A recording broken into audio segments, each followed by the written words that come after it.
Bakery style soft spongy असा fruit cake म्हणजे टूटी फ्रुटी केक बनवणार आहोत आपण। किती स्पॉन्जी झालेला आहे तुम्ही पाहू शकता, खूप सॉफ्ट आणि स्पॉन्जी आहे, चवीला पण खूप अप्रतिम लागतो। आणि हा केक आपण विदाऊट ओव्हन बनवणार आहोत। तर रेसिपीला सुरुवात करूया। सगळ्यात आधी गॅसवर पातेलं ठेवलेलं आहे, पातेल्याऐवजी तुम्ही मोठी कढई ठेवू शकता। त्यामध्ये अशी रिंग ठेवली आणि त्यावर स्टँड ठेवले, स्टँड नसेल तर फक्त रिंग ठेवली तरी चालेल।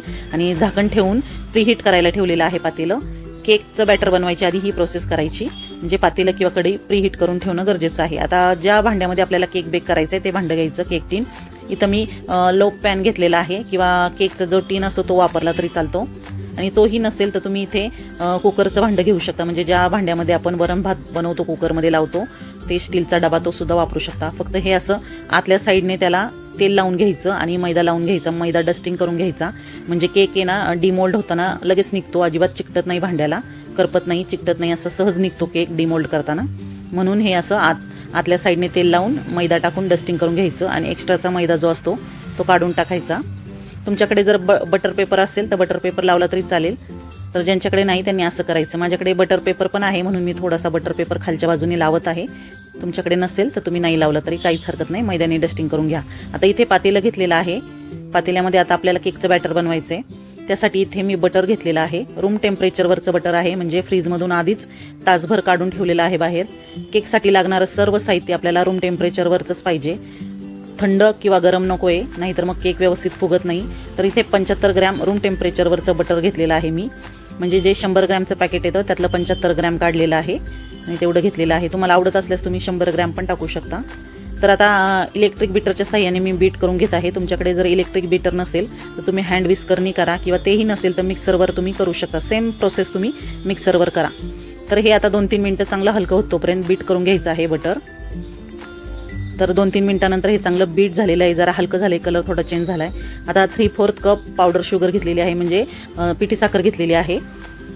साखर मिक्सरवर वाटून त्याची पावडर करून घ्यायची आणि मगच टाकायची, अख्खी साखर टाकायची नाही। तर पिठी साखर करून मग वापरायची आहे। मेजरिंग कपने आपण 3/4 कप पिठी साखर वापरलेली आहे। आता हे सुद्धा चांगलं बीट करून घ्यायचं हलकं होत तोपर्यंत, ही प्रोसेस करणं गरजेचं आहे, म्हणूनच मग केक आपला स्पॉन्जी आणि लाईट होतो चांगला। तर हे पहा, आधी कसं बटर येलो कलरचं दिसत होतं पण आता व्हाईट दिसत आहे। तर आता यामध्ये आपण 2 अंडी टाकणार आहे, एक एक करून टाकायचे, दोन्ही एकाच वेळेस टाकत नाही। तर एकच टाकलेलं आहे मी आधी। आता याला बीट करून घ्यायचं आहे।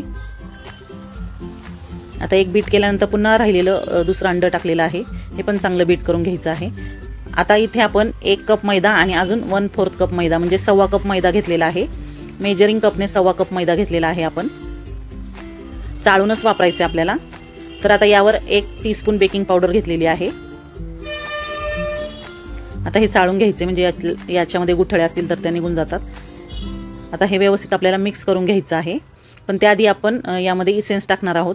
तर आपण इथे अंड वापरले म्हणून इसेन्सचं प्रमाण नेहमीपेक्षा थोडं जास्त वापरणार आहे, कारण अंड्याचा केक आहे म्हणून इथे 1.5 टीस्पून आपण इसेन्स घेतलेला आहे, mix fruit essence. Mix fruit essence नसेल तर ऑरेंज इसेन्स घ्या, ऑरेंज नसेल तर व्हॅनिला इसेन्स वापरा, जे कुठलं असेल, स्ट्रॉबेरी इसेन्स किंवा व्हॅनिला इसेन्स, ऑरेंज इसेन्स, जे तुमच्याकडे असेल त्या फ्लेवरचं इसेन्स तुम्ही टाकू शकता।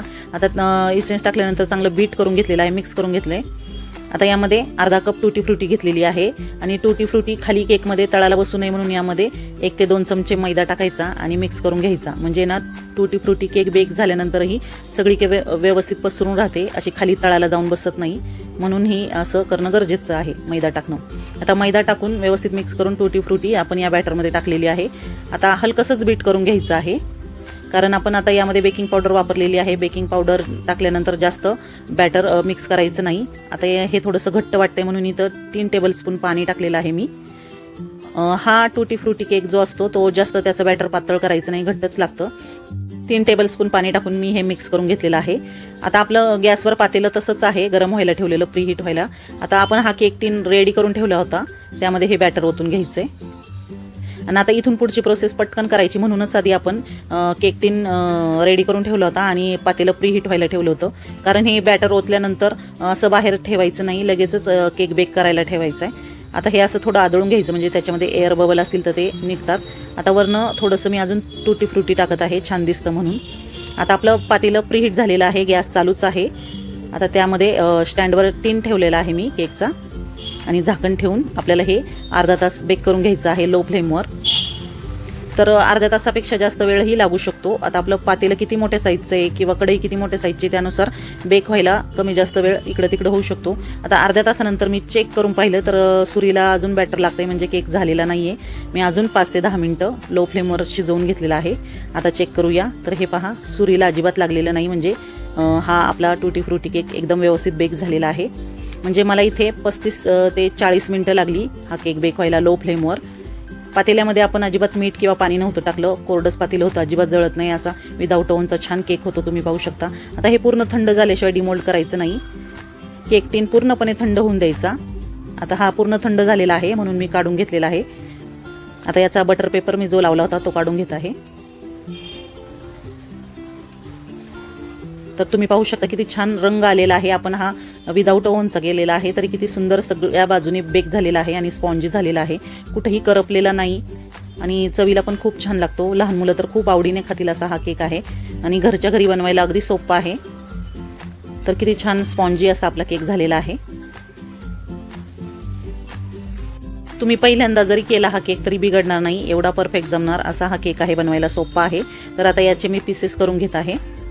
तर आपल्याला पाहिजे त्या साईजचे लहान मोठ्या आकाराचे पीसेस करून घेऊ शकतो। आपल्याकडे जर केक टीन नसेल तर आपण घरात कुठलेही पातेलं किंवा कुठलंही कुकरचं भांडं त्याच्यामध्ये स्टीलच्या भांड्यामध्ये पण आपण बेक करू शकतो। तर हे पहा, छान असा सॉफ्ट स्पॉन्जी असा आपला bakery style tutti frutti cake तयार झालेला आहे। सांगितलेल्या पद्धतीने तुम्ही एकदा नक्की बनवून पहा, तुम्हाला ही नक्कीच आवडेल आणि अजिबात तुमचा फसणार नाही, परफेक्टच बनेल। तर रेसिपी आवडली असेल तर रेसिपीला नक्की लाईक करा, शेअर करा आणि चॅनलवर नवीन असाल तर चॅनलला सबस्क्राईब करा। भेटू पुन्हा, बाय बाय।